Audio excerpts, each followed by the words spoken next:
मेरे शस्त्र सदा मेरे साथ रहते हैं राम। मेरा मुख मेरा धनुष है जो सहस्त्र दिशाओं में है।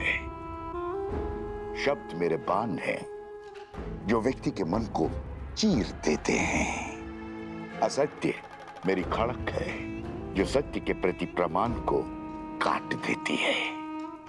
संदेह मेरा चक्र है जो विवेक को व्यूह में फंसा देता है। अविश्वास मेरा भाला जो धर्म की छाती चीर दे।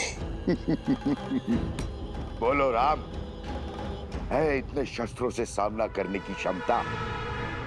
है मुझे मार्ग से हटाने की शक्ति? है मेरा वध करने का सामर्थ्य? तुम्हारे भाई रावण को भी था। जानता हूं राम, जानता हूं तुम महान योद्धा हो, पर मैं दशानन रावण की तरह मूर्ख नहीं हूं जो जानता था कि बाहुबल में तुमसे जीतना असंभव है। तुम्हारे साथ इंद्र है, फिर भी युद्ध भूमि में तुम्हारे सामने खड़ा हो गया। जो युद्ध बुद्धि से जीतना था उसे बल से जीतने की हट कर बैठा।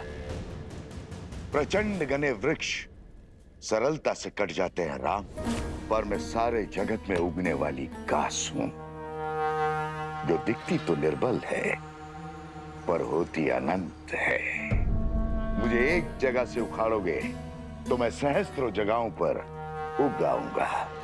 मेरा खून बहाओगे तो मैं रक्त बीज बन जाऊंगा।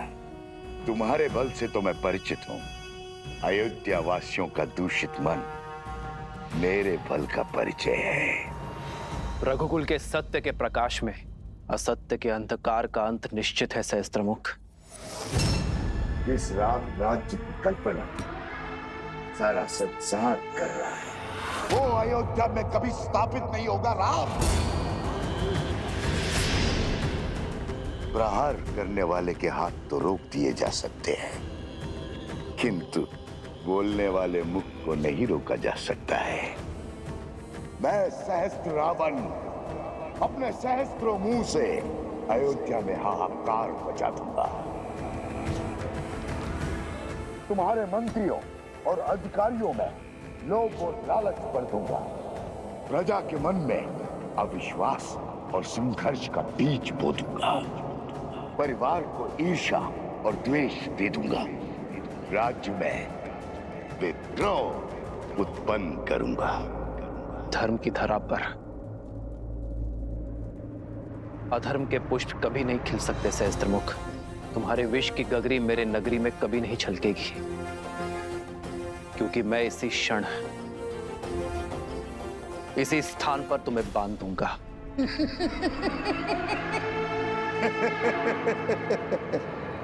देर कर दी राम, बाण धनुष से छूट चुका है। प्रजा छोड़ो, तुम तो अपनी पत्नी सीता की भी रक्षा नहीं कर पाओगे। लोक अपवाद से, निंदा से, कुमंत्रणा से अपनी आने वाली पीढ़ी तक की रक्षा नहीं कर पाओगे। अपमान से जब असत्य परिवार में प्रवेश करता है तो प्रेम और सम्मान सबसे पहले खिड़की से भाग जाते। सच कहूं राम, मैं तुम्हें मारूंगा नहीं। मैं तो तुम्हें जीवित रखकर तुम्हारी मृत्यु का आनंद लूंगा। तुम्हारी मर्यादा के वध का साक्षी बनूंगा। जब पूरा विश्व एक सुर एक राग में बोलेगा कि राम की सीता दूषित है, अपवित्र है, चरित्रहीन है।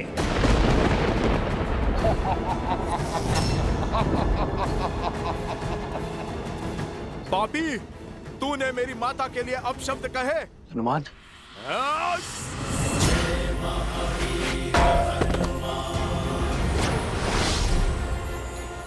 बहुत हुआ तेरा छल। अब तू देखेगा सीता माता के पुत्र का बल। तेरा इसी क्षण अंत कर दूंगा मैं। तेरे लोक अपराध का, तेरे भ्रम और तेरे असत्य का। या तो तुम महाबोले हो या महामूर्ख हो वानर। इतना भी नहीं जानते, असत्य को जितनी ऊंचाई दोगे वो उतना ही बलवान होता है, उतना ही शीघ्रता से फैलता है स्वयं। राघव की पत्नी दूषित है, दूषित है, दूषित है। राघव की पत्नी दूषित है, दूषित है, दूषित है।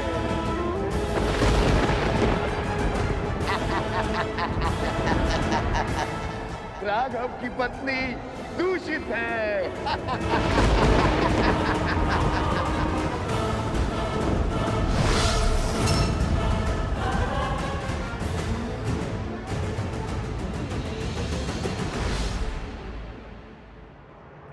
सीते,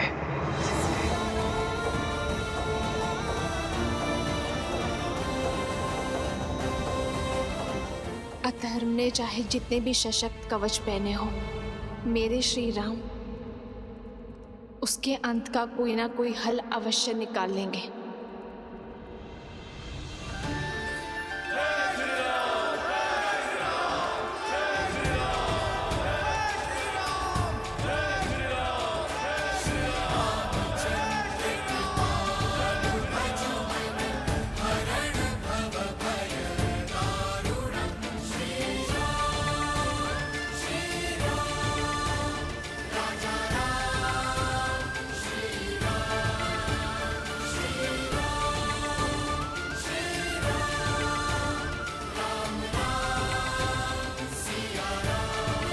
सामर्थ्य की जय जयकार होती है क्या भैया? हाँ, अन्यथा जो हुआ है उसके बाद राम सिया के जय जयकार के योग्य है क्या? जिस राम राज्य की कल्पना सारा संसार कर रहा है, वो अयोध्या में कभी स्थापित नहीं होगा। राम, तुम्हारे मंत्रियों और अधिकारियों में लोभ और लालच भर दूंगा, परिवार को ईर्ष्या और द्वेष दे दूंगा, राज्य में विद्रोह उत्पन्न करूंगा। हनुमान, ध्यान रहे, सहस्त्रमुख का उल्लेख अयोध्या में किसी के आगे नहीं होना चाहिए। पर प्रभु, प्रजा को सावधान करने की आवश्यकता है। जानता हूं हनुमान, किंतु युद्ध में विजय के पश्चात प्रजा और सेना केवल उत्सव की कामना करते हैं, अवसाद की नहीं।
वैसे तो राम ने कई युद्ध जीते हैं, लेकिन ये राजा राम की पहली विजय है। माता, आपको देखना चाहिए था कैसे भैया ने उस दुष्ट भास्करण का वध किया। ना वो धरती पर था और ना ही वायु में। हनुमान जी के सहयोग के कारण हनुमान जी ने इस युद्ध में भले ही सैनिक ना बनकर, परंतु भैया का सेवक बनकर अपना पूर्ण योगदान दिया है। उनके बिना ये विजय संभव नहीं थी, है ना भैया? इतना विनम्र मत बनो लक्ष्मण। मेरी वीरता की गाथा बताने में अपना शौर्य छुपा बैठे। संहार दमन को कितने साहस के साथ मारा है तुमने, और भास्करण का वध करने में अपने प्राण तक दांव पर लगा दिए। ये विजय केवल राजा राम की नहीं, समस्त अयोध्या की है। और अयोध्या इसी प्रकार हर युद्ध को जीतेगी, फिर चाहे वो युद्ध भीतर का हो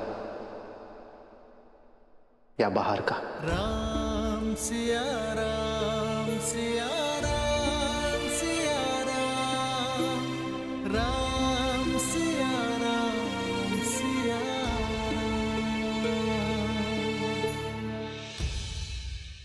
उचित समय पे आए हो पुत्र। हाँ पुत्र, कल वसंत पंचमी के अवसर पर सीता के गर्भ के पुष्पवंश संस्कार का मुहूर्त निकला है। तुम्हारा होना भी वहाँ अनिवार्य है। अब तुम आ गए हो तो सारी पूजा विधि विधान पूर्ण हो जाएगी। अवश्य माँ।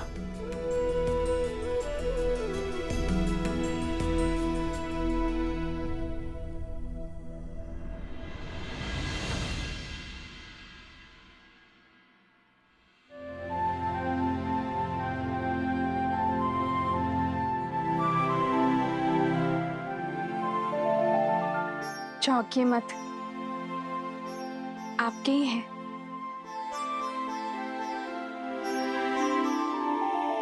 कौशल्या माता ने दिए। कह रही थी जिन खिलौनों से पिता खेले हैं पुत्र भी उन्हीं से खेलेंगे। वैसे राजा बनने के पश्चात आप एक वचन भूल सा गए हैं आर्य। कैसा वचन सीते? वही जो विवाह के समय दिया था।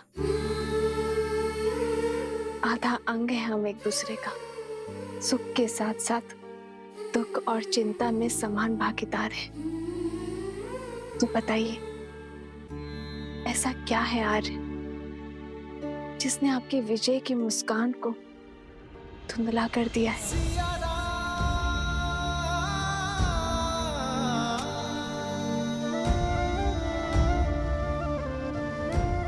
कैसे बताऊं सीते? समय और नियति बहुत बड़ी परीक्षा लेने वाले हैं। आने वाला कल बहुत बड़ी कसौटी है। तो अच्छा है ना आर्य, कसौटी तो स्वर्ण को ही परखती है।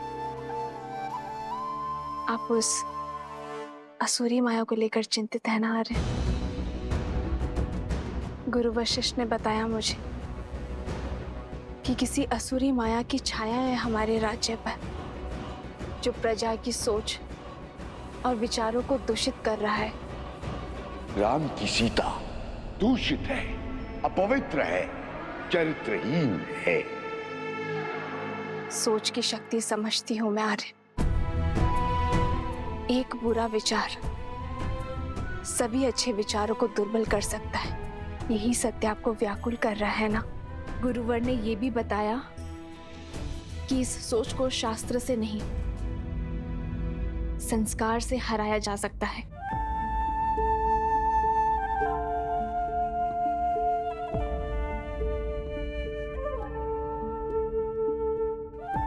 गुरुदेव ठीक कहते हैं सीते।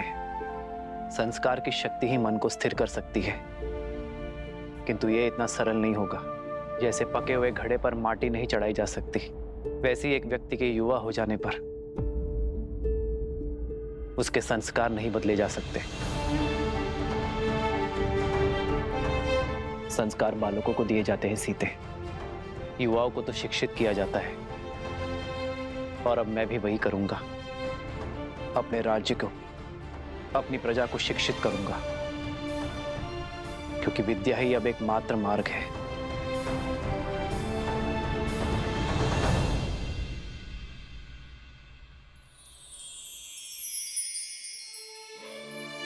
मुझे पूरा विश्वास है आप पर आर्य। जो आपने ठाना है उसे पूरा अवश्य करेंगे।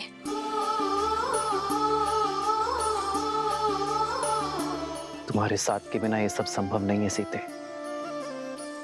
तुम्हारा मुझ पर अटूट विश्वास ही मेरी शक्ति है। जन्म जन्म का है ये संगम, राम रतन सीता वैभव धन।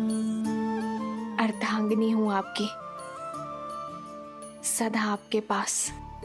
हम दोनों मिलकर सब संभाल लेंगे आर्य। हम दो नहीं सीते, हम तीन। हमारे प्रेम और संस्कार का संगम है ना हमारे साथ। राम सिया राम सिया राम सिया राम, राम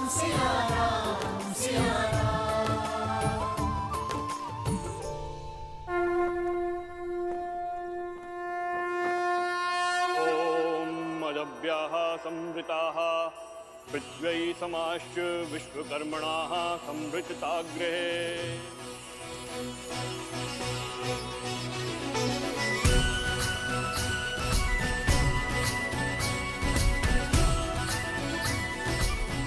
पुत्री, ये किलोई भस्म है।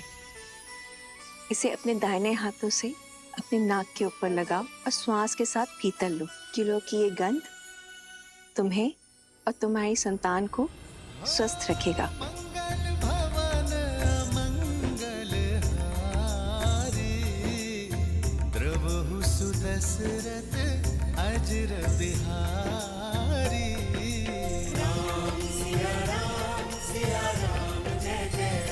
गर्भ धारण के बाद यह औषधि अमृत के समान होती है राम। जिस प्रकार सूर्य की किरण पृथ्वी को जीवन देती हैं, उसी प्रकार यह औषधि गर्भास्थ शिशु को पोषण देती है। शरीर के साथ साथ आत्मा को भी शक्ति प्रदान करती है। माता शिशु का आधार होती है। शिशु के प्रति अपने दायित्व को लेकर सदा सज्ज रहती है। किंतु शिशु और समाज के कल्याण के लिए माता पिता के साथ साथ परिवार के जनों को भी यह आश्वासन देना होगा कि वो गर्भ में पल रहे शिशु को सभी समाज की कुरीतियों से बचाएंगे और उसके विकास के लिए सदैव सहायक रहेंगे।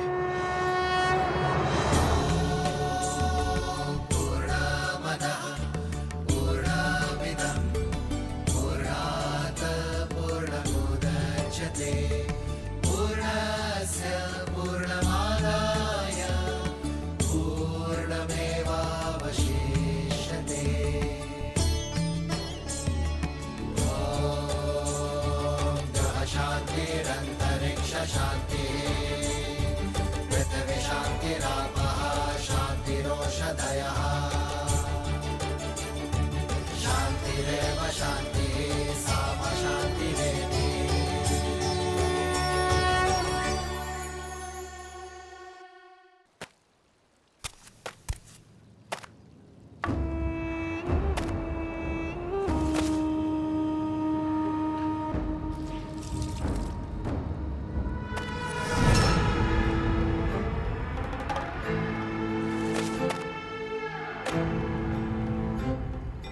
मित्रवस्त्रक, जाने कहां से कपड़ों पे ये लांछन लग गया। ये स्वच्छ हो जाएगा। ये तो शिव मंदिर की पिछली वाली दीवार में लगी गाय का धब्बा है। मंदिर के ऊपर जामुन का पेड़ है, उसी का रस, दियों का तेल, दीपक का काजल, सभी का मिश्रण है ये धब्बा। छूटना थोड़ा कठिन है, पर चिंता ना करो, ये धब्बा छूट जाएगा। अद्भुत, झट से पहचान लिया। गहरा अनुभव लगता है। काली को पहचान कर उसे साफ करना, ये तो वस्त्रक का कर्म है। सारी नगरी के मलिन वस्त्र यहीं आते हैं। बड़े से बड़े धनवानों के वस्त्रों के दागों को देखकर पहचान जाता हूँ कि कौन कहां से लांछन लेकर आया है। इतना गहरा अनुभव उचित है, उचित है। फिर तो ये भी जान जाते होंगे कि लांछन व्यक्ति पे लगा है या वस्त्र पे।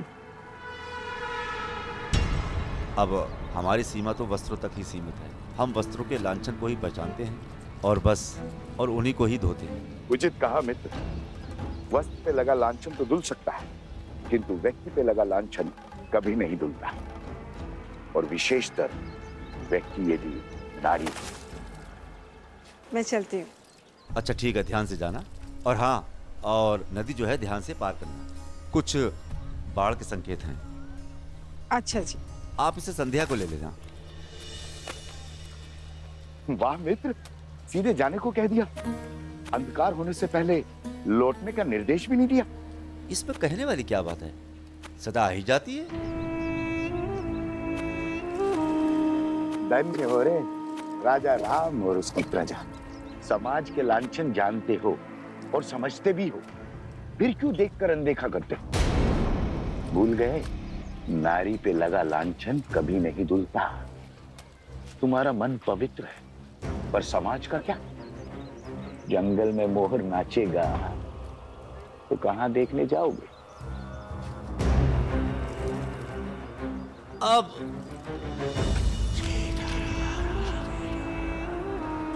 अरे ऐसा है दिन ढलने से पहले आ जाना।